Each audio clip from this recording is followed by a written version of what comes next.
ഗുരുപദേശമില്ലാതെ ജപിക്കുന്ന സമയത്ത് ഒരു high frequency energy create ചെയ്യും. അത് ചിലപ്പോൾ നമ്മുടെ ബോഡിക്ക് താങ്ങാൻ പറ്റില്ല എന്നും പറയുന്നുണ്ട്. ഈ ഇടയ്ക്ക് ഒരുപാട് സംഭവങ്ങൾ അങ്ങനെ ഉണ്ടായിട്ടുണ്ട്. തീർച്ചയായിട്ടും ഈ പല ഓർഗൻസിനെയും ബാധിക്കുന്നു എന്ന് പറയുന്നത് എത്രമാത്രം ശരിയുണ്ട്? ജപം കൂടിയിട്ട് ചെവിയിൽ നിന്ന് ചോര വന്നിട്ടുള്ള ഒരു സംഭവം അറിയാം.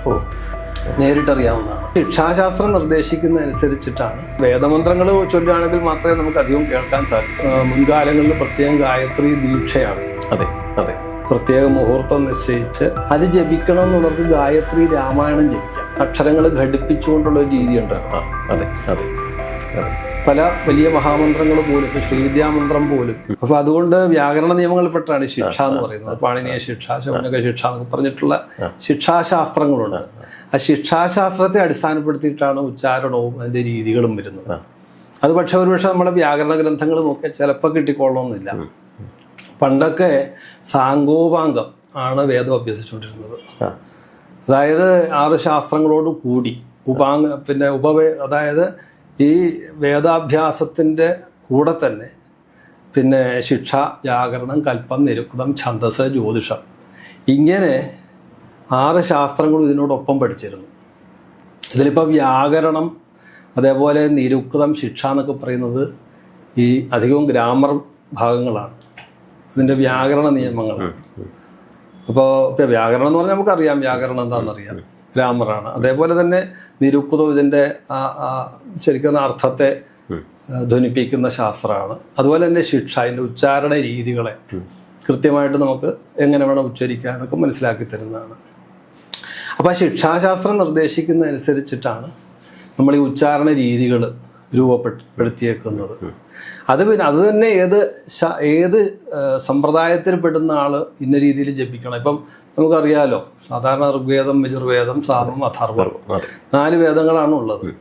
അതിൽ തന്നെ കേരളത്തിൽ ഋഗ്വേദികളും യജുർവേദികളുമാണ് ഉള്ളത്. സാമവേദികളും ഉണ്ട്, കുറച്ചേ ഉള്ളൂ എന്ന് മാത്രം.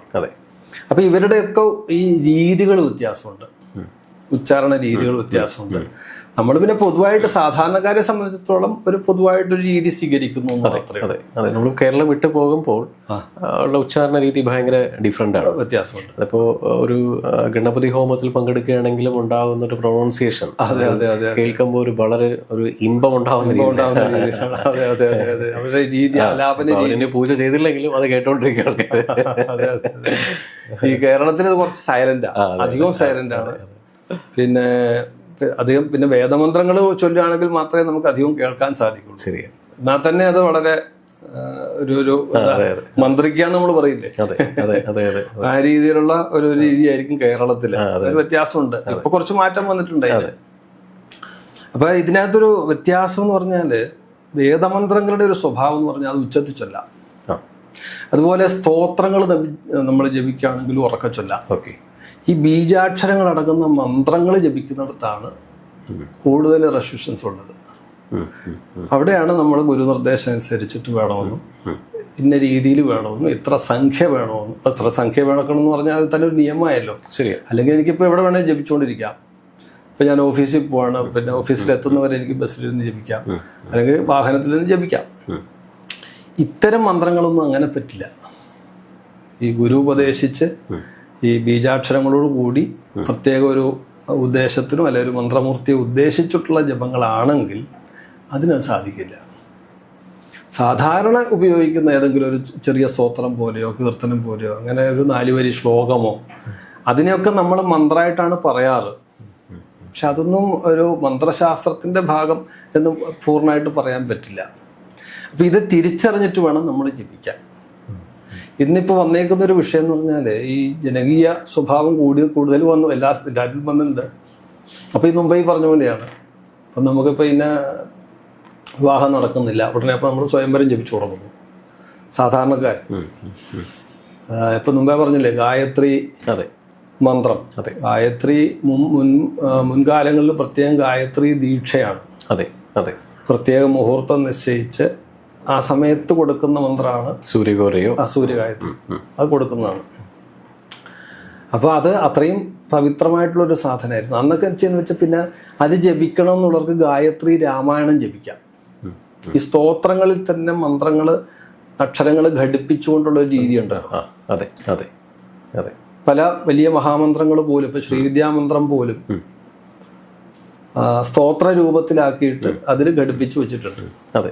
അങ്ങനെ ജപിക്കുന്ന ഒരു രീതിയുണ്ട്. അത് ആർക്കും ജപിക്കാം. ലളിതാ സഹസ്രനാമമൊക്കെ ആണെങ്കിലും അതിനകത്ത് പല പല ബീജാക്ഷരങ്ങളും അതെല്ലാം ജപിച്ചു അതിനകത്ത് ഘടിപ്പിച്ചിരിക്കുകയാണ്. ശരി. അപ്പോൾ അതൊക്കെ സാധാരണ അത്രയും നിഷ്കർഷ ഇല്ലാതെയും നമുക്ക് കുറേയൊക്കെ ജപിക്കാം. നിഷ്കർഷ ലളിതാ സഹസ്രനാമത്തിൻ്റെ കാര്യമല്ല, പല സ്തോത്രങ്ങളും.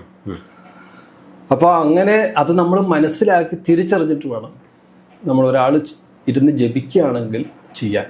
അല്ലെങ്കിൽ എന്താ ഉണ്ടാവുക എന്ന് വെച്ചാൽ, ഇപ്പോൾ മുമ്പ് ചോദിച്ചിട്ട് മന്ത്രശാസ്ത്രത്തിൻ്റെ പ്രാധാന്യം എന്താണെന്ന് വെച്ചാൽ, ഇത് നമ്മളിങ്ങനെ ജപിക്കാമെന്ന് മാത്രമേ ഉള്ളൂ.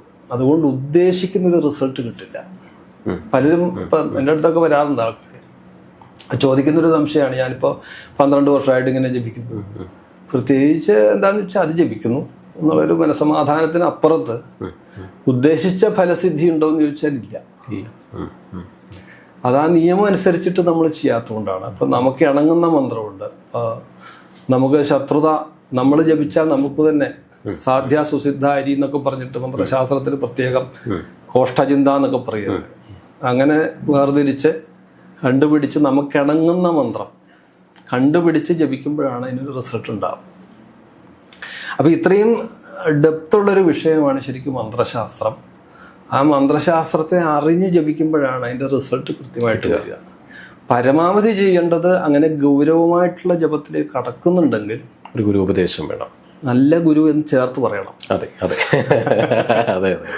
കാരണം നല്ല ഗുരുവിന്റെ ഉപദേശത്തോടു കൂടി ഗുരുക്കന്മാര് മറ്റേ പറയാറുണ്ടല്ലോ, ഗുരുക്കന്മാര് ധാരാളമുണ്ട്. ശിഷ്യ വിത്താപഹാര. അതെ അതെ. ശിഷ്യന്മാരുടെ വിത്തം ആഗ്രഹിച്ചുകൊണ്ട് ദുർലഭമാണ് ഈ പിന്നെ ശിഷ്യന്മാരുടെ സന്താപത്തെ ഇല്ലാതാക്കുന്ന ഒരു ദുർലഭം എന്ന് പറയും. അപ്പൊ അതുകൊണ്ട് ശരിയായ ഗുരുക്കന്മാരെടുത്ത് നമ്മൾ നല്ല ഡോക്ടറെ കാണാനാണല്ലോ ശ്രമിക്കാറ്. ഒരു അസുഖം വന്നു കഴിഞ്ഞാൽ പരിഹാരം നല്ല ഡോക്ടറെ കാണുക എന്ന് പറഞ്ഞതുപോലെ നല്ല ഗുരുക്കന്മാരെ കണ്ടുപിടിക്കുക, കണ്ടെത്താനും അതിന് മെനക്കെട് തന്നെ ചെയ്യും. അതെ അതെ. ഈ ചില മന്ത്രങ്ങൾ ഗുരുപദേശമില്ലാതെ ജപിക്കുന്ന സമയത്ത് ഒരു ഹൈ ഫ്രീക്വൻസി എനർജി ക്രിയേറ്റ് ചെയ്യുന്നു. അത് ചിലപ്പോൾ നമ്മുടെ ബോഡിക്ക് താങ്ങാൻ പറ്റില്ല എന്നും പറയുന്നുണ്ട്. ഈ ഇടയ്ക്ക് ഒരുപാട് സംഭവങ്ങൾ അങ്ങനെ ഉണ്ടായിട്ടുണ്ട്. തീർച്ചയായിട്ടും. ഈ പല ഓർഗൻസിനെയും ബാധിക്കുന്നു എന്ന് പറയുന്നത് എത്രമാത്രം ശരിയുണ്ട് തിരുമേനി? അനുഭവം കൊണ്ട് പലരും പറഞ്ഞേക്കുന്നത് ശരി തന്നെയാണ്. ശരി തന്നെയാണ്. അപ്പോൾ എനിക്ക് എൻ്റെ പേഴ്സണൽ അനുഭവത്തിൽ തന്നെ ഒരാളെ ഇങ്ങനെ ഈ ജപം കൂടിയിട്ട് ചെവിയിൽ നിന്ന് ചോര വന്നിട്ടുള്ള ഒരു സംഭവം അറിയാം. നേരിട്ടറിയാവുന്നതാണ്. പിന്നെ പലർക്കും ജപം കഴിയുമ്പോൾ പിന്നെ പറയാറുണ്ട്, സാധാരണ നമ്മുടെ ഈ ജൈവികമായ ഘടനയെ തന്നെ റിവേഴ്സ് അടിക്കുകയാണ് ചെയ്യുക ശരിക്കും മന്ത്രജപം. ഒരു നോർമൽ ജൈവികമായ ഒരു ഘടനയുണ്ടല്ലോ, അത് നേരെ തിരിയാണ് ശരിക്കും ഈ മന്ത്രം ജപത്തോടു കൂടി ചെയ്യുന്നത്. അപ്പം അതുകൊണ്ടാണ് ഇത് ഗുരുനിർദ്ദേശം അനുസരിച്ച് ജപിക്കണം. അപ്പോൾ ഗുരുവിനറിയാം ഇയാൾക്ക് എത്ര ഒരു ജപിച്ചാലാണ് ഇത് അപകടം കൂടാതെ അയാൾക്ക് പതുക്കെ പതുക്കെ ഗ്രാജുവലി അതിന് പുരോഗതി ഉണ്ടാക്കാൻ പറ്റുന്നതെന്നുള്ളത് അദ്ദേഹത്തിന് അറിയാം. അത് നമ്മുടെ അതുകൊണ്ടാണ് ഗുരു ശിഷ്യനെ പരീക്ഷിക്കുക എന്നൊക്കെ പറഞ്ഞ് നമുക്ക് ശാസ്ത്രം നോക്കുമ്പോൾ കാണാം. പണ്ടങ്ങനെയാണല്ലോ. അതെ അതെ അതെ. ഈ ഗുരുകുലത്തിൽ താമസിച്ച് ഗുരുവിന്റെ ഈ ശിഷ്യന്റെ ആ ഒരു താളം എന്താണെന്ന് മനസ്സിലാക്കി ഇഷ്ടാനിഷ്ടങ്ങളെ എപ്പോഴാണ് അയാൾ ആക്റ്റീവ് ആവുക, എന്തൊക്കെ അയാൾക്ക് ഇഷ്ടപ്പെടുന്ന ഭക്ഷണം എന്തൊക്കെയാണ്, ഇഷ്ടപ്പെടുന്ന നിറങ്ങൾ എന്തൊക്കെയാണ്, ഇങ്ങനെയൊക്കെയാണ് നമ്മുടെ ഇഷ്ടദേവതയിലേക്ക് എത്തുന്നത്. അതെ അതെ അതെ അതെ. ഇഷ്ടദേവത എന്നൊരു സങ്കല്പം. ശരിയാ ശരിയാ ശരിയാ. ആ ഇഷ്ടദേവതയെ കണ്ടുപിടിച്ച് ജപം തുടങ്ങുകയാണെങ്കിൽ വളരെ കൃത്യമായിട്ട് വേഗം എളുപ്പത്തിൽ എത്താൻ പറ്റും. നിശ്ചയിക്കുന്നത് പോലെ നമുക്ക് ആ ജപ സാധന മുന്നോട്ട് കൊണ്ടുപോകാൻ പറ്റും. ശരി. എനിക്ക് തോന്നുന്നു സാധാരണക്കാരെ സംബന്ധിച്ചിടത്തോളം ഈ വലിയ വലിയ മന്ത്രങ്ങളൊന്നും ജപിക്കാതിരിക്കുക നല്ലത്. 8 മണിക്കൂർ ഫാമിലി, 8 മണിക്കൂർ ജോലി, കമേഴ്ഷ്യൽ, 8 മണിക്കൂർ എന്താ പറയുക ഈ ബാക്കിയുള്ള കാര്യങ്ങളിൽ ഇൻവോൾവ് ആവുന്നു. അപ്പം സാധാരണ മന്ത്രങ്ങൾ ജപിക്കുന്ന സമയത്ത് ഈ ഫ്രീക്വൻസി ബോഡിക്ക് താങ്ങാൻ കഴിയില്ല. പറ്റില്ല. അപ്പം തിരുമേനി പറഞ്ഞതുപോലെ നല്ല അറിവുള്ള ഒരു ഗുരുവിന്റെ ഉപദേശം ഉണ്ടെങ്കിൽ മാത്രം. തീർച്ചയായിട്ടും അല്ലേ? അതെ അതെ അതെ. അപ്പോൾ ഈ എന്തായാലും വളരെ സന്തോഷം. ഈ മന്ത്രശാസ്ത്രം എന്ന് പറയുന്നത് വളരെ പവർഫുൾ ആയിട്ടുള്ളൊരു സംഭവമാണ്. എസ്പെഷ്യലി കേരളത്തിനകത്ത് നമുക്ക് കേരളത്തിനകത്തുള്ള ആൾക്കാർക്ക് ഇങ്ങനൊരു മന്ത്രം നല്ല ഗുരുവിൽ നിന്ന് കിട്ടുകയാണെങ്കിൽ തീർച്ചയായിട്ടും വളരെ സന്തോഷമാണ്. കാരണം അവരുടെ ജീവിതം മുന്നോട്ട് കൊണ്ടുപോകുന്നതിനും ഓരോ തടസ്സങ്ങളില്ലാതെ തിരുമേനി പറഞ്ഞതുപോലെ ഇഷ്ടദേവതയെ അറിയാനും അറിഞ്ഞ മന്ത്രം ജപിക്കാനും നല്ല ഗുരുവിനെ കിട്ടുവാനും ഒരു മഹാഭാഗ്യം തന്നെയാണ്. എല്ലാവർക്കും നല്ലത് മാത്രം വരട്ടെ. സന്തോഷം. നന്ദി. നമസ്കാരം.